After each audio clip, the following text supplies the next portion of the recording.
Hello everybody! Welcome to A Day in My Life.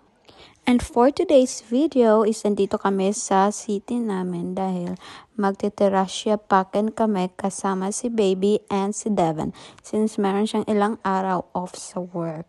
And ayan, si Baby is umiiyak na kasi nakahinto kami. Gusto niya lang kami lakad ng lakad with a stroller.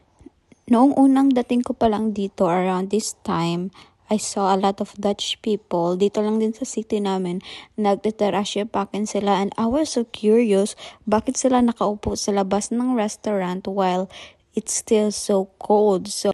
So dati, lamig na lamig ako sa 18 degree at ngayon, naiinitan na ako sa 18 degree.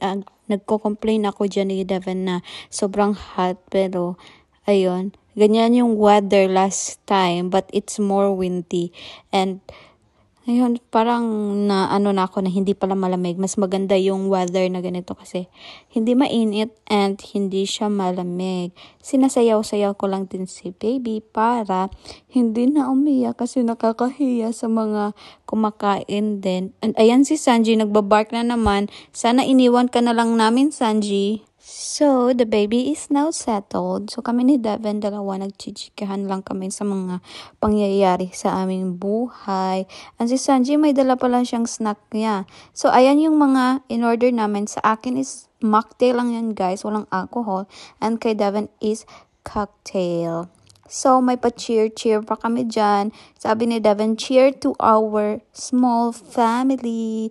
Ang bilis kong natapos, guys, kasi konti lang din yung sa akin. And then after that, nauna na rin ako si Devon nasa Libra bumili ng mga gift cards. Then pag uwi ko, nagsi-selfie lang ako and gusto kong mag-join si Devon. And ayan, kasi feel ko na maganda ako for today's video. And yeah, I'm feeling myself again. So, wag niyo na akong i-bash kung ganon. So, ayan si Devon, gandang-ganda, gigil na gigil sa akin.